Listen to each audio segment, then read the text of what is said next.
How do you correct some of the unacceptable behaviors and performance in your work team? I'm Greg Schinkel, President of Unique Training and Development and Frontline Leadership Systems. And again, one of the top topics that people look to us to deliver to their frontline teams are how to deal with those unacceptable behaviors that the workforce can sometimes give their supervisor. So this is something that's in your toolkit that you're going to use over and over again.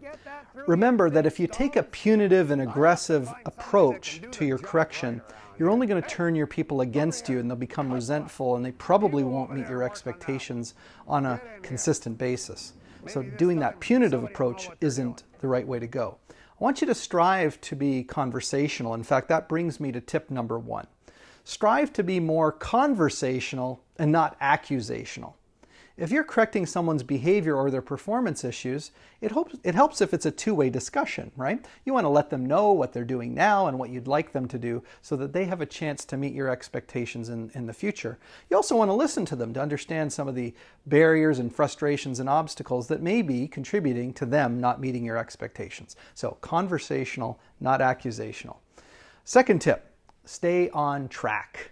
It's so easy in a discussion about someone's behavior or performance for the leader to get distracted, either because the employee decides that they're going to raise an excuse or a reason that the leader hadn't considered, or maybe it's just that you as the leader are trying to be so friendly and nice that you're not focusing on the behavior that you want to see changed and improved. So stay on track, and if you're confronted with an excuse, of course we did a whole leader feeder segment on dealing with excuses that you can search on our blog at uniquedevelopment.com. But one of the things with excuses is instead of arguing against them right away, which basically tells the person that you're not even going to acknowledge what they said, why not take a moment to acknowledge, repeat back the excuse that they gave you. For example, other guys are doing this too. Just say, hey, I realize other guys might be doing this, but let's focus on your behavior. And in fact, if you can do it even better, you'll take out that word but. You'll just say, hey, I realize other guys may be doing this. Let's focus on your behavior though. That's something I observed today and it needs to get addressed. So again, by being specific and staying on focus or on task will help you become more effective during the disciplinary talk. Third tip, take a positive approach generally. Now, I don't want you to sugarcoat the fact that the person needs to change, but I want them to have an overwhelming feeling that you are rooting for them to improve their behavior and their performance. If they think that you're just trying to punish them and that you're going to be looking for every time they screw up so that you can increase the consequences, that's not going to help them meet your expectations in the long term. So give a sense that you're rooting for them to succeed, that you're encouraging them, that you know that they can be a valuable contributor to the team. They need to know that you're in their corner as their leader.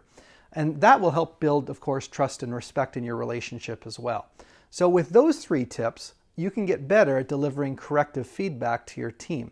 Now, in addition to being good at correcting the unacceptable behavior and performance, you might want to work on some other aspects of your leadership approach, and that could include delivering positive feedback and holding people accountable, among many others. Of course, check us out at uniquedevelopment.com for all of our topics and courses, keeping in mind that we can deliver those virtually to your team from a remote and safe distance, or we can come on site and make sure everyone's got the right social distancing space between them, or even you can use some of our on-demand tools that we have for you and your team. No matter how we can be of help, we want to be your partners in leadership excellence.